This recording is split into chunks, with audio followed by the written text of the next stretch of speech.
The prophet stories are amazing, are amazing. We like to hear the prophet stories, prophet stories. We like to hear the prophet stories, prophet stories. ওয়ালাইকুম আসসালাম। কেমন আছো তোমরা? আলহামদুলিল্লাহ, আমরা ভালো আছি। আমরা আপনার কাছে নবীদের গল্প শুনতে চাই। মাশাআল্লাহ, খুব ভালো কথা। মুসলিমদের জন্য নবীদের গল্প অনেক দরকার। আজকে আমরা নবী মুসা ও হারুন আলাইহি ওয়াসাল্লামের গল্পের প্রথম অংশ শুনব। তোমরা শুনবে তো? চলো তাহলে শুরু করি। বিসমিল্লাহ।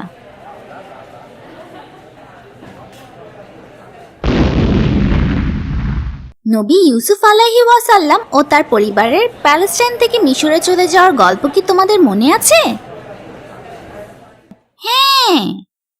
এবং নবী ইসরাইল আলাইহি ওয়াসাল্লাম কে ছিলেন ও বনি ইসরাইল কারা তোমরা জানো? নবী ইয়াকুব আলাইহি ওয়াসাল্লামের আরেকটি নাম হলো নবী ইসরাইল এবং তার ছেলে মেয়েদের বনি ইসরাইল বা ইসরায়েলের ছেলে মেয়ে বলা হয়।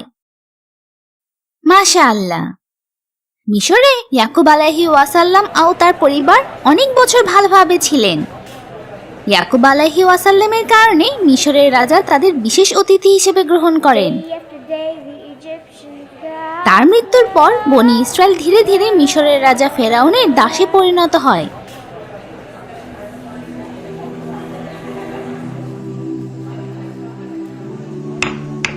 এই কষ্টের সময় বনি ইসরায়েলের পরিবার আল্লাহর রহমতে বড় হতে থাকে।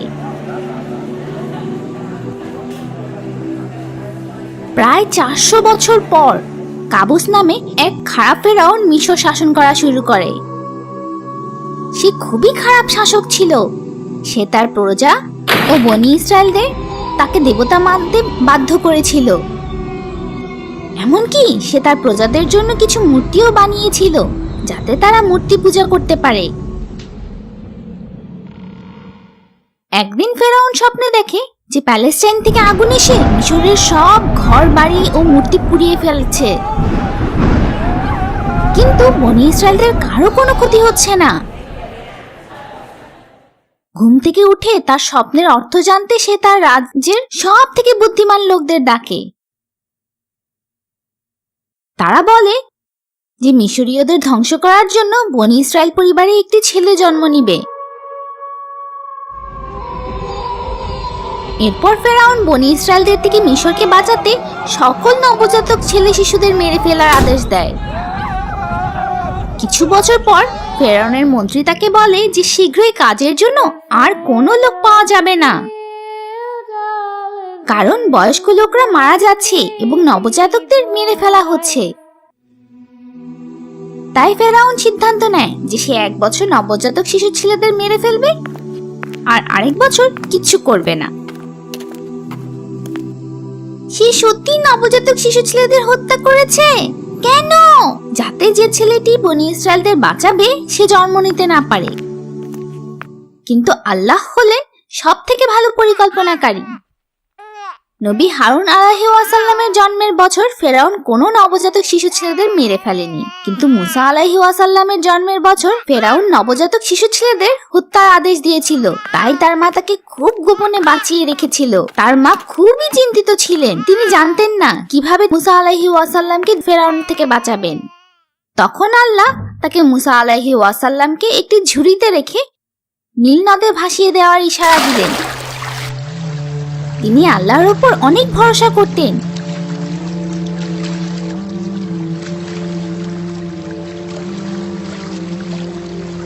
তাই তিনি আল্লাহর আদেশ মেনে নিলেন এবং তার মেয়েকে বললেন যাতে সে ঝুড়িটির পেছন পেছন যায়। আল্লাহর আদেশ অনুসারে নীল নদ ঝুড়িটিকে রাজার নদীর ঘাটে পৌঁছে দেয়। একজন দাসী সেই ঝুড়িটি পায় এবং ফেরাউন ও তার রানীর কাছে নিয়ে যায়। রানী খুব দয়াবান ছিলেন এবং আল্লাহর উপর বিশ্বাস করতেন, কিন্তু তার কোনো ছেলে মেয়ে ছিল না। যখন এত সুন্দর মুসা আলাইহি ওয়াসাল্লামকে তিনি দেখলেন, তখন আল্লাহর রহমতে তার মনে মুসা আলাইহি ওয়াসাল্লামের জন্য অনেক ভালোবাসা জন্মালো। তিনি মুসা আলাইহি ওয়াসাল্লামকে জড়িয়ে ধরলেন ও ফেরাউনের কাছে অনুরোধ করলেন যাতে এই শিশুটিকে হত্যা না করে। তিনি আরো বললেন যে হয়তো এই শিশুটিকে তারা তাদের ছেলে হিসেবে গ্রহণ করতে পারে। ফেরাউন তার স্ত্রীর অনুরোধ রাখলো। এরপর রানী কিছু মহিলাদের ডাকলেন যাতে তারা মুসা আলাইহি ওয়াসাল্লামকে দুধ খাওয়াতে পারে, কিন্তু মুসা আলাইহি ওয়াসাল্লাম কারো কাছ থেকে খেলেন না। এই সময় মুসা আলাইহি ওয়াসাল্লামের বোন তাদের এক মহিলার কথা বলেন যে শিশুকে খাওয়াতে পারবে। তারা সেই বোনকে বিশ্বাস করে মহিলাটিকে নিয়ে আসতে বলে। তোমরা কি জানো সেই মহিলাটি কে ছিল? আমি জানি, মহিলাটি সেই শিশুর মা ছিল। মাশাআল্লাহ, ঠিক বলেছো। সেই মহিলা মুসা আলাইহি ওয়াসাল্লামের মা ছিলেন। আল্লাহর ইচ্ছা অনুযায়ী তিনি তার ছেলেকে ফিরে পেলেন এবং শিশু মুসা তার মায়ের দুধ খেতে শুরু করে। কিন্তু ফেরাউন সন্দেহ করে যে শিশুটি কেন অন্য সকল মহিলার দুধ পান না করে শুধু এই মহিলার দুধ পান করছে। কিন্তু মুসা আলাইহি ওয়াসাল্লামের মা নির্ভয়ে বললেন, আমার দুধ মিষ্টি ও সুগন্ধি, তাই কোনো শিশু আমাকে মানা করতে পারে না। এই কথা শুনে ফেরাউন চিন্তামুক্ত হলো এবং সেদিন থেকে মুসা আলাইহি ওয়াসাল্লামের মা নিশ্চিন্তে ফেরাউনের প্রাসাদে তার সেবা করতে লাগলো। একদিন শিশু মুসা আলাইহি ওয়াসাল্লাম ফেরাউনের দাড়ি ধরে জোরে জোরে টানতে থাকলো। এটি ফেরাউন ও তার লোকদের একটুও ভালো লাগেনি। এমনকি তারা ভাবে যে এটি সেই শিশু যে মিশর ধ্বংস করবে, তাই তারা শিশু মুসাকে মেরে ফেলতে চায়। কিন্তু ফেরাউনের স্ত্রী অনুরোধ করেন যাতে তারা নিষ্পাপ শিশুকে না মারে, তাই তারা শিশুটির একটি পরীক্ষা নিতে চায়। তার সামনে জ্বলন্ত কয়লা ও মুক্তো রাখা হয়। যদি মুসা আলাইহি ওয়াসাল্লাম মুক্তো ধরে তাহলে সে বুদ্ধিমান এবং তাকে মেরে ফেলবে। কিন্তু আল্লাহর ইচ্ছা অনুযায়ী শিশু মুসা আলাইহি ওয়াসাল্লাম জ্বলন্ত কয়লা ধরলেন এবং কান্না শুরু করলেন। তখন ফেরাউন শান্ত হলো। তাই মুসা আলাইহি ওয়াসাল্লাম নিরাপদে সেখানে রাজপুত্রের মতো বড় হতে থাকে। মুসা আলাইহি ওয়াসাল্লাম যখন বড় হয়ে গেলেন, আল্লাহ তাকে শক্তি, ক্ষমতা, জ্ঞান ও প্রজ্ঞা দান করেন। একদিন তিনি দেখলেন যে একজন মিশরীয় লোক একজন বনী ইসরায়েলকে আঘাত করছে। তখন তিনি রাগে মিশরীয় লোকটিকে আঘাত করলেন এবং সে সাথে সাথে মারা যায়। তিনি সাথে সাথে বুঝতে পারলেন যে তিনি একজন মানুষকে মেরে ফেলেছেন। তখন তিনি অত্যন্ত দুঃখিত হয়ে আল্লাহর কাছে ক্ষমা চাইলেন। এরপর থেকে তিনি সব সময় সবার প্রতি ধৈর্য ও দয়া দেখিয়েছেন। পরের দিন তিনি আরেকজন মিশরীয়র সাথে সেই বনী ইসরায়েলকে আবার ঝগড়া করতে দেখেন। তখন তিনি বুঝতে পারলেন যে বনী ইসরায়েলের এই লোকটি ছিল দোষী। তাই তিনি বনী ইসরায়েলের আচরণে খুব দুঃখ পেলেন। লোকটি মুসা আলাইহি ওয়াসাল্লামকে দেখে ভয়ে জিজ্ঞেস করলো, কি গতকাল যেভাবে মিশরীয় লোকটিকে মেরেছিলেন সেভাবে আমাকে মেরে ফেলতে চাইছেন? মিশরীয় লোকটি এই কথা শুনে ফেলে এবং ফেরাউনকে জানায়। একজন লোক মুসা আলাইহি ওয়াসাল্লামকে বলে যে এই কাজের জন্য তার মৃত্যুদণ্ড হতে পারে এবং তাকে পালিয়ে যেতে বলে। সে কেন পালাবে? সে তো রাজপুত্র। তখন মিশরীয় লোকদের হত্যা করার শাস্তি ছিল মৃত্যু। তাই ফেরাউনের লোকের ভয়ে তিনি একটি নিরাপদ স্থানের খোঁজে মরুভূমির দিকে দৌড়াতে শুরু করেন। অনেক পথ হেঁটে তিনি মরুভূমি পার হন এবং দেখলেন মাদিয়ান শহরের বাইরে একটি ঝর্ণার কাছে কিছু লোক তাদের পোষা প্রাণীদের পানি খাওয়াচ্ছে। তিনি খুব দুর্বল ছিলেন, কারণ তার কাছে খাবার বা পানি ছিল না। তিনি একটি গাছের নিচে বিশ্রাম করছিলেন। কিছুক্ষণ পর তিনি দেখলেন যে দুই বোন তাদের পশুকে পানি খাওয়ানোর চেষ্টা করছে, কিন্তু পারছে না। মুসা আলাইহি ওয়াসাল্লাম তাদেরকে জিজ্ঞেস করলেন যে তারা কেন অপেক্ষা করছে। তাদের মধ্যে ছোট বোনটি বলল, আমরা ছেলেদের মাঝে যেতে পারি না। পশুদের যত্ন নেওয়া খুব কঠিন কাজ, তাই সাধারণত ছেলেরা এই কাজ করে। তাই মুসা আলাইহি ওয়াসাল্লাম অবাক হয়ে জিজ্ঞেস করলেন কেন তারা মেয়ে হয়েও এই কাজ করছে। একজন বলল, আমাদের বাবা অসুস্থ এবং বৃদ্ধ, তাই আমাদের কোনো উপায় নেই। মুসা আলাইহি ওয়াসাল্লাম তাদের পশুদের পানি খাওয়াতে সাহায্য করার চেষ্টা করতে চাইলেন। তিনি সেখানে ঝর্ণার মুখে একটি বড় পাথর দেখলেন, যা উঠাতে 10 জন মানুষ লাগতো। কিন্তু মুসা আলাইহি ওয়াসাল্লাম খুবই শক্তিশালী মানুষ ছিলেন, তাই তিনি একাই সেটি সরিয়ে ফেলেন এবং তাদের পশুদের পানি পান করান।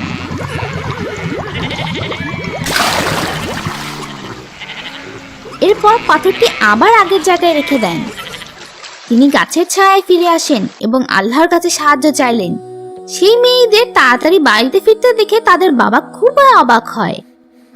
তাদের বাবাকে তারা মুসা আলাইহি ওয়াসাল্লাম সম্পর্কে বলেন এবং তাদের বাবা নবীকে দাওয়াত দেওয়ার জন্য তার একজন মেয়েকে পাঠালেন। মুসা আলাইহি ওয়াসাল্লাম তাদের দাওয়াত গ্রহণ করলেন এবং তাদের বাবাকে তার অবস্থা সম্পর্কে সব বললেন, এমনকি কেন তিনি মিশর থেকে পালিয়েছেন সেটিও বললেন। তখন বৃদ্ধ মানুষটি তাকে বলল, ভয় করো না, তুমি খারাপ রাজ্যের কাছ থেকে পালিয়েছো। তুমি যদি চাও তবে আমাদের সাথে থাকতে পারো। মুসা আলাইহি ওয়াসাল্লাম খুব খুশি হয়ে গেলেন, কারণ তারা ভালো মানুষ ছিল এবং আল্লাহকে বিশ্বাস করত। সেই বৃদ্ধ মানুষটি কি নবী ছিল? কিছু জ্ঞানী লোক বলে যে তিনি নবী শোয়েব আলাইহি ওয়াসাল্লাম ছিলেন।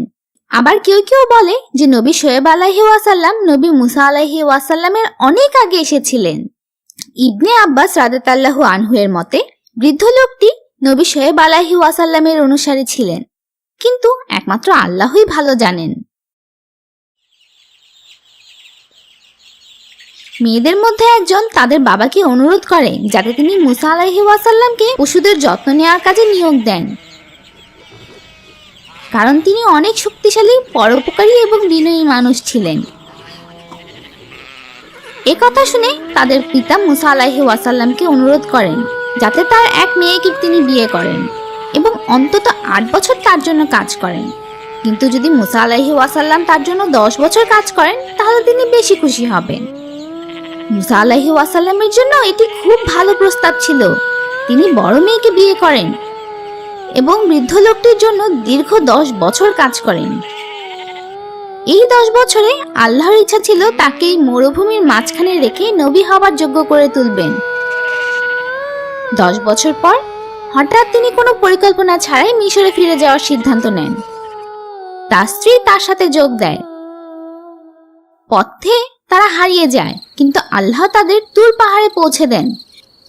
রাতে তিনি একটু দূরে আগুন দেখতে পান।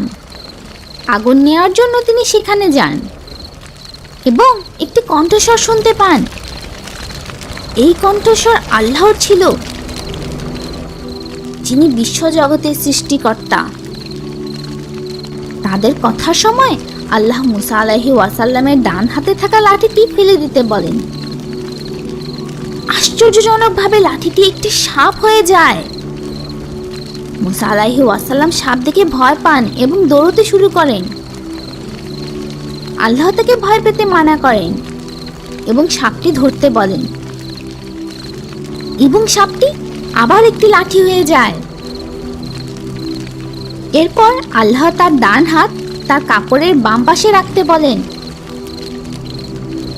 হঠাৎ তার হাত খুব সাদা এবং চকচকে হয়ে ওঠে। মুসা আলাইহি ওয়াসাল্লামকে দুটি অলৌকিক ঘটনা দেখানোর পর আল্লাহ তাকে বনী ইসরায়েলদের ফেরাউনের অত্যাচার থেকে রক্ষা করার আদেশ দিলেন।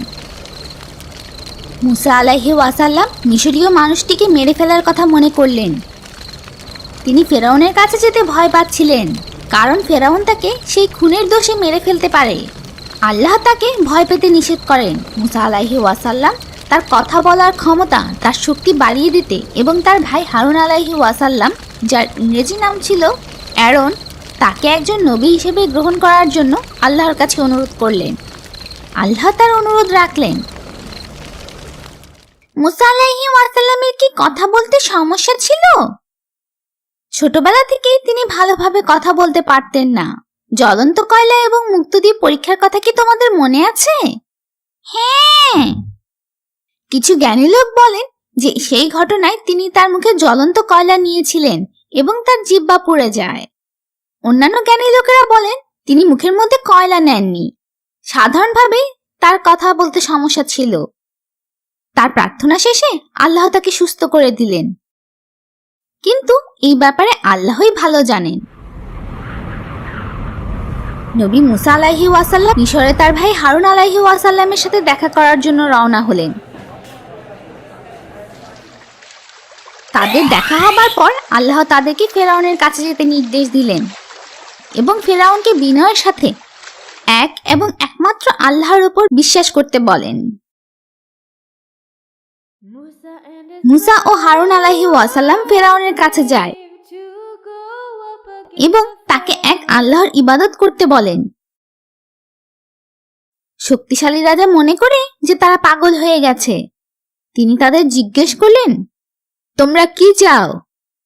মুসা আলাইহি ওয়াসাল্লাম বনী ইসরায়েলদের মুক্তি দিতে এবং তাদের সাথে যেতে দিতে অনুরোধ করেন। ফেরাউন জিজ্ঞেস করল, কেন আমি আমার দাসদের ছেড়ে দেব? মুসা আলাইহি ওয়াসাল্লাম তাকে জানায় যে তারা তার দাস নয়, তাদের মালিক আল্লাহ। তিনি এবং তার ভাই আল্লাহর নবী। ফেরাউন তাকে বলে, যখন তিনি একজন বালক ছিলেন তখন তাকে রক্ষা করা হয়েছিল এবং তাকে অনেক বছর ধরে ফেরাউন যত্ন করেছে, কিন্তু তিনি একজন মানুষকে খুন করে পালিয়ে যান। মুসা আলাইহি ওয়াসাল্লাম তাকে বিশ্বাস করানোর চেষ্টা করে যে এগুলো সবই আল্লাহর ইচ্ছা, কারণ ফেরাউন বনী ইসরায়েলদের তার দাস হতে বাধ্য করেছে। ফেরাউন তাকে জিজ্ঞেস করলো, আল্লাহ কে? মুসা আলাইহি ওয়াসাল্লাম তাকে সর্বশক্তিমান আল্লাহ সম্পর্কে বোঝানোর চেষ্টা করছিল, কিন্তু ফেরাউন অহংকারী ছিল। সে মুসা আলাইহি ওয়াসাল্লামকে হুমকি দেয় যে তাকে জেলখানায় পাঠিয়ে দেবে। মুসা আলাইহি ওয়াসাল্লাম তাকে দুইটি অলৌকিক ঘটনা দেখান। তিনি তার লাঠি ছুঁড়ে ফেলে দেন এবং লাঠিটি একটি বড় সাপ হয়ে যায়। তারপর তিনি তার ডান হাত বাম পাশে রাখেন এবং তার হাত খুব উজ্জ্বল ও চকচকে হয়ে ওঠে। অহংকারী ফেরাউন মনে করে যে এটি জাদু। সে তার লোকদের সাথে কথা বলে এবং তাদের কারাগারে বন্দী করে। তারপর তিনি একটি বড় অনুষ্ঠানের সময় মুসা আলাইহি ওয়াসাল্লামের সাথে প্রতিদ্বন্দ্বিতা করার জন্য দেশের সব থেকে ভালো জাদুকরদের ডাকে। সেই অনুষ্ঠানে মিশরের সকল মানুষ এসেছিল। ফেরাউনের সেরা জাদুকরদের এবং একমাত্র ব্যক্তি যিনি নিজেকে আল্লাহর নবী হিসেবে দাবি করেন, তাদের মধ্যে প্রতিযোগিতার কথা শুনে আরো বেশি লোক আসতে শুরু করে। ফেরাউন কেন একে জাদু ভেবেছিল? সেই সময় মিশর জাদুতে অনেক উন্নত ছিল। ভালো জাদুকরকে সবাই সম্মান করত। প্রতিযোগিতা শুরু করার আগে মুসা আলাইহি ওয়াসাল্লাম জাদুকরদের আল্লাহর অলৌকিক ঘটনা নিয়ে মিথ্যা না বলার জন্য বলেন। যদি তারা মিথ্যা বলে তবে আল্লাহ তাদের একটি বড় শাস্তি দিয়ে ধ্বংস করবেন। মুসা আলাইহি ওয়াসাল্লামের কথায় তারা ভয় পায়, কিন্তু তারা টাকা এবং সম্পদের জন্য লোভ করে। তারা তাদের জাদু দেখাতে শুরু করে। প্রথমে তারা তাদের রশি মাটির ওপর ছুঁড়ে ফেলে। জাদুর বলে তাদের রশি সাপ হয়ে যায়। মানুষ তা দেখে অবাক হয়। এটি দেখে ফেরাউন ও তার লোকেরা খুব খুশি হয়। তারপর মুসা আলাইহি ওয়াসাল্লাম তার লাঠি ছুঁড়ে ফেলে দিলেন এবং এটি খুব বড় একটি সাপ হয়ে ওঠে এবং জাদুকরদের সাপগুলো খেয়ে ফেলে। তারপর তিনি সাপটি ধরেন এবং সাপটি আবার লাঠি হয়ে যায়।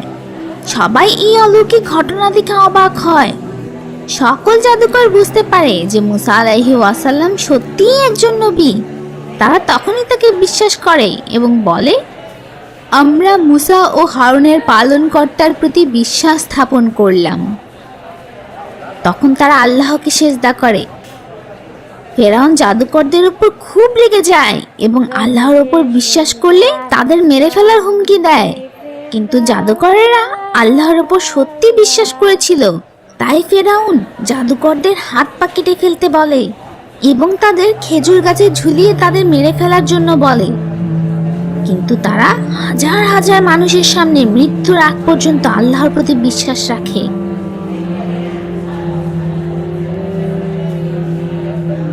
মানুষ সেই সময় কি করছিল?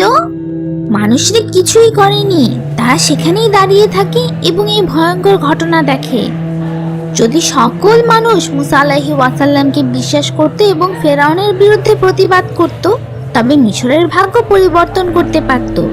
কিন্তু তারা সেটা করেনি, তাই পরে তাদের এই কাজের জন্য শাস্তি ভোগ করতে হয়েছে। কিভাবে? মুসা আলাইহি ওয়াসাল্লামের সাথে হেরে যাবার পর ফেরাউন অনেক রেগে যায়। সে কি করবে বুঝতে পারছিল না। সে তার সকল উপদেশদাতাদের ডাকে। এর আগে সে নিজেকে সবার সামনে মিশরীয় দেবতা বলে দাবি করত, কিন্তু সবার সামনে মুসা আলাইহি ওয়াসাল্লাম তাকে ভুল প্রমাণিত করে। তাই সে তার প্রধানমন্ত্রী হামানকে জিজ্ঞেস করে, আমি কি মিথ্যাবাদী? কে আপনাকে মিথ্যাবাদী বলেছে? ফেরাউনকে খুশি করতে হামান তাকে বলে, মুসা মিথ্যা বলছে। তারপর ফেরাউন তার সেই বিখ্যাত ঐতিহাসিক কথাটি বলে, হে আমার লোক সকল, তোমরা কি জানো না যে আমি তোমাদের একমাত্র দেবতা? ফেরাউন তার লোকদের একটি লম্বা দালান বানানোর আদেশ দেয়, যাতে সে আল্লাহর সাথে দেখা করতে পারে। যখন তারা বুঝতে পারলো যে এ ধরনের দালান বানানো সম্ভব নয়, তারা ফেরাউনকে বিশ্বাস করায় যে সে স্বর্গে কোনো দেবতা খুঁজে পাবে না, কারণ ফেরাউনই তাদের একমাত্র দেবতা। ফেরাউন খুব খুশি হয়। প্রধানমন্ত্রী হামানকে জিজ্ঞেস করে, মুসা ও তার লোকদের সাথে কি করা উচিত? কারণ নবীদের কথা শুনে লোকজন ফেরাউনকে তাদের দেবতা হিসেবে আর মানতে চাইছিল না। ফেরাউন তার লোকদের বনি ইসরায়েলের ছেলেদের মেরে ফেলার আদেশ দেয় এবং তাদের মেয়েদের সাথে খারাপ কাজ করতে বলে, এবং কেউ প্রতিবাদ করলে তাকে জেলে পাঠাতে বলে। মুসা আলাইহি ওয়াসাল্লাম খুব চিন্তিত হয়ে পড়েন। তিনি তার লোকদের ফেরাউনের অত্যাচার থেকে বাঁচাতে পারছিলেন না। তিনি তার লোকদের ধৈর্য রাখতে বলেন এবং একমাত্র আল্লাহর কাছে সাহায্য চাইতে বলেন। সেই কঠিন সময়ে তাকে বনি ইসরায়েলের মধ্যে একজন ধনী লোকের মোকাবেলা করতে হয়েছিল। তার নাম ছিল কারুন, ইংরেজি নাম কোরা। সে খুব ধনী ছিল, খুব বড় প্রাসাদে বসবাস করত এবং খুব দামি কাপড় পরত। তার অনেক দাস ছিল। সে এত ধনী ছিল যে তার সম্পদের চাবি বহন করার জন্য জোয়ান দাস রাখতে হতো। সে গরিব মানুষদের সাথে খুব খারাপ ব্যবহার করত। মুসা আলাইহি ওয়াসাল্লাম তাকে গরিবদের জাকাত দিতে বলেন, কারণ বিশ্বাসীদের জন্য আল্লাহর আদেশ মেনে নেওয়া ফরজ। আমি জানতাম যে জাকাত শুধু মুসলিমদের জন্যই ফরজ। ধনী লোকদের তার সম্পদের কিছু অংশ গরিবদের দিতে হবে। একেই জাকাত বলা হয়। সমস্ত নবীদের প্রায় একই ধরনের আইন ছিল, কারণ ইসলাম কোনো নতুন ধর্ম নয়। এটি হযরত আদম আলাইহি ওয়াসাল্লামের সময় থেকে প্রচারিত একই ধর্ম। কারণ মুসা আলাইহি ওয়াসাল্লামের উপদেশ পছন্দ করেনি। সে ভাবতো যে সে অনেক বুদ্ধিমান, তাই আল্লাহ তাকে বনি ইসরায়েলদের মাঝে সব থেকে ধনী বানিয়েছেন। মুসা আলাইহি ওয়াসাল্লাম তাকে সাবধান করলেন যে যদি সে আল্লাহর কথা না মানে তবে আল্লাহ তাকে শাস্তি দেবেন। কারণ তার সকল সম্পদের হিসাব নিয়ে দেখলো যে যদি সে জাকাত দেয় তাহলে অনেক টাকা জাকাত দিতে হবে। তাই সে গরিবদের জাকাত দিতে অস্বীকার করে এবং লোকদের বলে যে মুসা আলাইহি ওয়াসাল্লাম নিজের জন্য জাকাতের নামে মিথ্যা নিয়ম বানিয়েছে। এমনকি সে মুসা আলাইহি ওয়াসাল্লামকে নিয়ে খারাপ কথা বলার জন্য খারাপ লোকদের অর্থ দেয়। এজন্য আল্লাহ অনেক রাগ করেন এবং ভূমিকম্প দিয়ে কারুনের সকল সম্পদ ও প্রাচুর্য সহ তাকে মাটির নিচে চাপা দেন, যেন তার কখনো কোনো অস্তিত্বই ছিল না। যারা গরিবদের জাকাত দিতে চায় না তাদের জন্য এটি খুব শিক্ষামূলক। হ্যাঁ, ঠিক বলেছ, আমাদের সব সময় আল্লাহর কথা শোনা উচিত। একদিন নবী মুসা আলাইহি ওয়াসাল্লাম তার লোকদের আল্লাহর আইন শিখাচ্ছিলেন। বনি ইসরায়েলের একজন তাকে তখন জিজ্ঞেস করে, পৃথিবীতে কি কোনো মানুষ আছে যে আপনার থেকেও জ্ঞানী? মুসা আলাইহি ওয়াসাল্লাম বলেন, না। এরপর আল্লাহ তাকে জানালেন যে একজন মানুষের পক্ষে বিশ্বের সব জ্ঞান জানা সম্ভব নয়। খিজির আলাইহি ওয়াসাল্লাম নামে একজন ব্যক্তি আছে যার এমন কিছু জ্ঞান আছে যা মুসা আলাইহি ওয়াসাল্লামের নেই। মুসা আলাইহি ওয়াসাল্লাম তখন তার সাথে দেখা করতে চাইলেন। কিছু ইতিহাসবিদ বলেন তিনি সুদানের খার্তুমে গিয়েছিলেন, যেখানে নীল নদ ভাগ হয়ে গেছে। কিন্তু আল্লাহই ভালো জানেন। আল্লাহ তাকে তার সাথে একটি মাছ নিতে বলেন। যেখানে তিনি সেই মাছটি হারিয়ে ফেলবেন, সেখানেই তিনি খিজির আলাইহি ওয়াসাল্লামকে দেখতে পাবেন। পরের দিন তিনি ইয়াসা আলাইহি ওয়াসাল্লাম নামে একটি ছোট ছেলের সাথে যাত্রা শুরু করেন। তারা এমন একটি স্থানে পৌঁছায় যেখানে দুই নদী এক হয়ে গেছে এবং নবী সেখানে বিশ্রাম করতে চাইলেন। সেখানে মুসা আলাইহি ওয়াসাল্লাম কিছুক্ষণের জন্য ঘুমিয়ে পড়েন। এই সময় মুসা আলাইহি ওয়াসাল্লাম দেখতে পেলেন যে মাছটি লাফ দিয়ে নদীতে নামলো এবং জলের মাঝে চলে গেল। মাছটির পথে একটি গর্ত দেখা গেল, যা একটি সুড়ঙ্গের মতো দেখাচ্ছিল। তিনি মুসা আলাইহি ওয়াসাল্লামকে মাছটির বিষয়ে বলার জন্য অপেক্ষা করছিলেন, কিন্তু যখন মুসা আলাইহি ওয়াসাল্লাম জেগে উঠলেন তখন ইউসা আলাইহি ওয়াসাল্লাম তাকে বলতে ভুলে গেলেন। তাই তারা আবার চলতে শুরু করে। যখন তাদের খিদে পায় তখন মুসা আলাইহি ওয়াসাল্লাম খাবারের কথা জিজ্ঞেস করেন। তখন ইউসা আলাইহি ওয়াসাল্লাম তাকে মাছটি চলে যাওয়ার কথা বলে। তখনই তারা আগের জায়গায় ফিরে যায় এবং খিজির আলাইহি ওয়াসাল্লামকে দেখতে পান। তিনি একটি জামা পরে শুয়েছিলেন। দুজন নবীর দেখা হলো। মুসা আলাইহি ওয়াসাল্লাম খিজির আলাইহি ওয়াসাল্লামের কাছে কিছু শিখতে চাইলেন, কিন্তু খিজির আলাইহি ওয়াসাল্লাম তাকে সতর্ক করে দিলেন যে তাকে ধৈর্য রাখতে হবে। মুসা আলাইহি ওয়াসাল্লাম ধৈর্য ধরার এবং তাকে বিরক্ত না করার কথা মেনে নিলেন। তাই তারা নদীর তীর ধরে হাঁটতে শুরু করেন এবং একটি নৌকায় উঠেন। তারা একটি পাখিকে পানি পান করতে দেখেন। খিজির আলাইহি ওয়াসাল্লাম সমুদ্রের সাথে আল্লাহর জ্ঞানকে তুলনা করেন এবং আমাদের জ্ঞান সমুদ্র থেকে পাখির পান করা পানির মতো সামান্য বলেন। হঠাৎ তিনি তাদের নৌকায় একটি গর্ত করলেন। এটি দেখে মুসা আলাইহি ওয়াসাল্লাম চুপ থাকতে পারলেন না এবং খিজির আলাইহি ওয়াসাল্লামকে দোষ দিতে লাগলেন। তখন খিজির আলাইহি ওয়াসাল্লাম তাকে তার ধৈর্য ধরার কথা মনে করিয়ে দিলেন এবং মুসা আলাইহি ওয়াসাল্লাম দুঃখিত হলেন। তারা আবার হাঁটতে শুরু করলেন এবং একটি ছেলেকে খেলতে দেখেন। খিজির আলাইহি ওয়াসাল্লাম সেই ছেলেটিকে মেরে ফেলে। এই ভয়ঙ্কর ঘটনা দেখে মুসা আলাইহি ওয়াসাল্লাম আবার তার ওয়াদা ভুলে গেলেন এবং খিজির আলাইহি ওয়াসাল্লামকে দোষ দিতে শুরু করলেন। খিজির আলাইহি ওয়াসাল্লাম আবার তার ধৈর্য রাখার কথা মনে করিয়ে দিলেন এবং মুসা আলাইহি ওয়াসাল্লাম দুঃখ প্রকাশ করলেন। তিনি খিজির আলাইহি ওয়াসাল্লামকে অনুরোধ করলেন তাকে শেষবারের মতো সুযোগ দিতে। তারা এবার একটি গ্রামের পথে হাঁটা শুরু করেন এবং গ্রামবাসী থেকে কিছু খাবার চাইলেন, কিন্তু তারা তাদের কোনো খাবার দেয়নি। তারা খুব খারাপ মানুষ ছিল। তারপর মুসা ও খিজির আলাইহি ওয়াসাল্লাম একটি পুরনো দেয়াল দেখতে পেলেন, যা যে কোনো সময় ভেঙে যেতে পারে। তাই খিজির আলাইহি ওয়াসাল্লাম সেই দেয়ালটি বিনামূল্যে ঠিক করতে শুরু করলেন। মুসা আলাইহি ওয়াসাল্লাম আবার তার ওয়াদা ভুলে খিজির আলাইহি ওয়াসাল্লামকে জিজ্ঞেস করলেন যে কেন তিনি খারাপ মানুষদের জন্য বিনামূল্যে কাজ করছে, যারা এমনকি তাদের কোনো খাবার দিতে চায়নি। অবশেষে খিজির আলাইহি ওয়াসাল্লাম বললেন মুসা আলাইহি ওয়াসাল্লাম যেন চলে যায়, কারণ তিনি তার কথা মতো ধৈর্য রাখতে পারেননি। কেন মুসা আলাইহি ওয়াসাল্লাম তার ধৈর্য রাখতে পারেননি? কারণ তিনি ছিলেন আল্লাহর নবী এবং নবীরা কোনো রকম খারাপ কাজ সহ্য করে না। মুসা আলাইহি ওয়াসাল্লাম যখন দেখেন যে খিজির আলাইহি ওয়াসাল্লামের কাজ সঠিক নয়, তিনি একজন নবী হিসেবে তখনই তার অভিযোগ করেন। কেন খিজির আলাইহি ওয়াসাল্লাম খারাপ কাজ করছিলেন?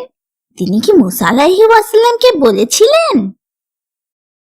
হ্যাঁ, কারণ আল্লাহ তাকে কাজগুলো করতে বিশেষ জ্ঞান দিয়েছিল। দুইজন নবী একে অন্যের কাছ থেকে বিদায় নেওয়ার আগে খিজির আলাইহি ওয়াসাল্লাম মুসা আলাইহি ওয়াসাল্লামকে জানান যে কেন তিনি এসব করছিলেন। প্রথম কাজের কারণ একটি খারাপ রাজা ছিল যে নদী থেকে সব ভালো নৌকা নিয়ে যেত। তারা যে নৌকায় উঠেছিল সেই নৌকার মালিক খুব গরিব ছিল, তাই খারাপ রাজার থেকে নৌকা বাঁচাতে তিনি একটি ছোট ফুটো করে দেন।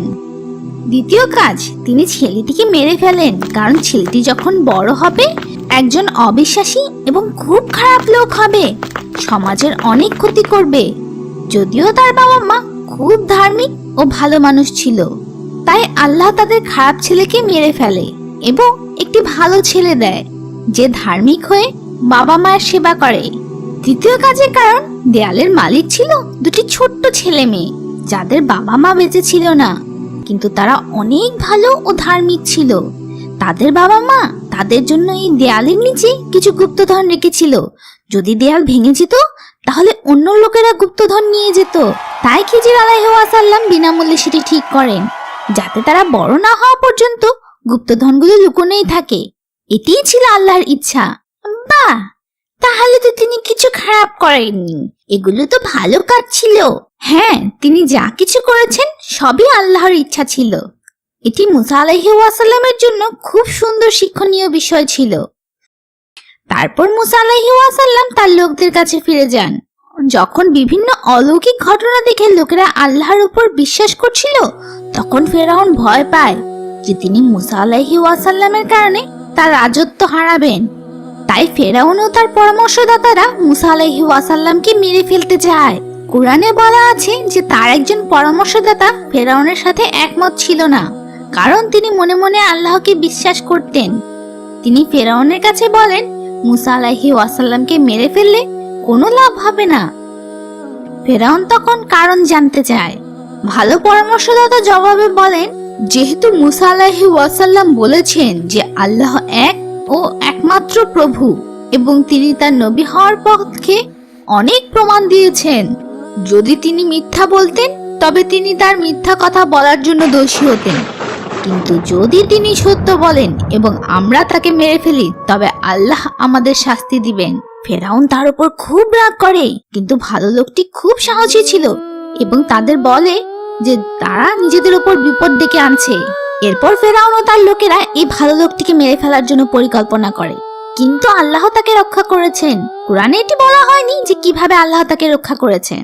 মুসা আলাইহিস সালাম আবার ফেরাউনের কাছে বনি ইসরায়েলদের মুক্ত করার জন্য দাবি করেন। তাই ফেরাউন মিশরের সকল লোকদের ডাকেন এবং ফেরাউন তাদের আবার বলেন, আমি তোমাদের দেবতা, কারণ আমি ধনবান এবং তোমাদের সব ইচ্ছা পূরণ করছি। কিন্তু মুসা, সে তো গরিব, তার কোনো ধন সম্পদ নেই এবং তার কাছে কোনো ফেরেশতাও নেই। লোকেরা ফেরাউনের কথা মেনে নেয় এবং তারা মনে করে যে একজন নেতার ধন সম্পদ থাকা এবং তাদের সকল ইচ্ছা পূরণ করার মতো সামর্থ্য থাকা উচিত। তাই তারা ফেরাউনের কথা মেনে নেয় এবং মুসা আলাইহিস সালামকে অবহেলা করে। ফেরাউন আল্লাহকে অস্বীকার করে এবং বনি ইসরায়েলদের মেরে ফেলতে শুরু করে। তার খারাপ কাজের জন্য আল্লাহ মিশরে প্রথম শাস্তি পাঠান, খরা। নীল নদের পানি কমে যায় এবং জমি শুকিয়ে যায়। এজন্য তাদের জমিতে কোনো ফসল হচ্ছিল না। কিন্তু ফেরাউন অহংকারী ছিল। তারপর আল্লাহ মিশরে আবার শাস্তি পাঠান, এক বিশাল বন্যা। এতে তাদের জমি পানির নিচে চলে যায় এবং তারা চাষের জন্য তাদের জমি ব্যবহার করতে পারে না। যখন মিশরের লোকেরা এত বড় বিপদ দেখলো, তখন তারা মুসা আলাইহিস সালামকে অনুরোধ করে তাদের বন্যার হাত থেকে রক্ষা করতে এবং তারা তাকে বলে যে তারা আল্লাহর উপর বিশ্বাস করবে এবং বনি ইসরায়েলদের ছেড়ে দিবে। আর তাই আল্লাহ তাদের উপর থেকে শাস্তি তুলে নেন। তখন তারা আবার ভালোভাবে জীবনযাপন করতে শুরু করে। যখন মুসা আলাইহিস সালাম তাদের কথা রাখার কথা বলেন, তখন তারা তাদের কথা রাখে না এবং বনি ইসরায়েলদের ছেড়ে দিতে রাজিও হয় না। এরপর আল্লাহ মিশরীয় লোকদের উপর তৃতীয় শাস্তি হিসেবে ঘাসফড়িং পাঠান, তাদের ফসল নষ্ট করার জন্য। ঘাসফড়িং তাদের সব ফসল খেয়ে ফেলে। তাই তারা এই শাস্তি থেকে বাঁচতে আবার মুসা আলাইহিস সালামের কাছে আসে এবং বলে যে এবার তার কথা রাখবে এবং ওয়াদা ভঙ্গ করবে না। তাই আল্লাহ তাদের উপর থেকে শাস্তি তুলে নেন, কিন্তু আবারও তারা কথা রাখে না। ফেরাউন ও তার লোকেরা তো 3 বার কথা রাখেনি। মহান দয়ালু আল্লাহ তাদের সত্যিকার সৃষ্টিকর্তার উপর বিশ্বাস আনার জন্য তাদের অনেক সুযোগ দিয়েছিলেন। এরপর আল্লাহ তাদের চতুর্থ শাস্তি পাঠান, উকুন এবং মহামারী অসুখ। যথারীতি তারা আবার মুসা আলাইহিস সালামের কাছে ওয়াদা করে এবং আল্লাহ তার শাস্তি তুলে নেন, কিন্তু এবারও তারা তাদের কথা রাখে না। এরপর আল্লাহ পঞ্চম শাস্তি হিসেবে অনেক ব্যাঙ পাঠালেন। ব্যাঙ তাদের খাবারে লাফিয়ে পড়তো, তাদের ঘরে থাকা শুরু করে এবং তাদের অনেক ব্যথা দিতে থাকে। তারা আবার মুসা আলাইহি ওয়াসাল্লামের কাছে ওয়াদা করে এবং আল্লাহ শাস্তি তুলে নেন, কিন্তু আবারও তারা তাদের ওয়াদা ভেঙে ফেলে। এরপর আল্লাহ তাদের ষষ্ঠ শাস্তি পাঠান, রক্ত চিহ্ন। নীল নদের পানি রক্তের মতো লাল হয়ে যায়। মুসা আলাইহি ওয়াসাল্লাম এবং তার অনুসারীদের জন্য এটি কিন্তু পানিই ছিল, কিন্তু মিশরীয়রা যখন তাদের পাত্রে পানি ঢালতো, পানি রক্ত হয়ে যেত। তারা আবার মুসা আলাইহি ওয়াসাল্লামের কাছে ওয়াদা করে, আল্লাহ শাস্তি তুলে নেয়, কিন্তু এবারও তারা তাদের কথা রাখে না। প্রতিটি শাস্তি তার আগের শাস্তির থেকে ভয়াবহ ছিল, যাতে তারা আল্লাহকে বিশ্বাস করতে পারে এবং তার আদেশ মেনে নেয়। কিন্তু তারা খারাপ কাজ করে যায়। তারা মুসা আলাইহি ওয়াসাল্লামকে একজন জাদুকর ভাবতো। ফেরাউন আরো জেদি হয়ে ওঠে এবং তার লোকদের বলে, আমি কি এ রাজ্যের রাজা নই? নদী কি আমার আদেশে চলে না?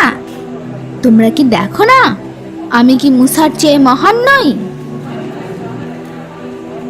ফেরাউন এমনও বলে, মুসা আলাইহি ওয়াসাল্লাম ভালোভাবে কথা বলতে পারেন না। এই পুরো সময় শুধুমাত্র অল্প কিছু বনী ইসরায়েল খোলাখুলিভাবে ইসলাম গ্রহণ করে এবং অন্য সবাই ফেরাউনের কঠিন শাস্তির কারণে সবার সামনে নিজেদের মুসলিম বলতে ভয় পেত। মুসা ও হারুন আলাইহি ওয়াসাল্লাম আল্লাহর ইবাদতের জন্য কিছু ঘর বানান।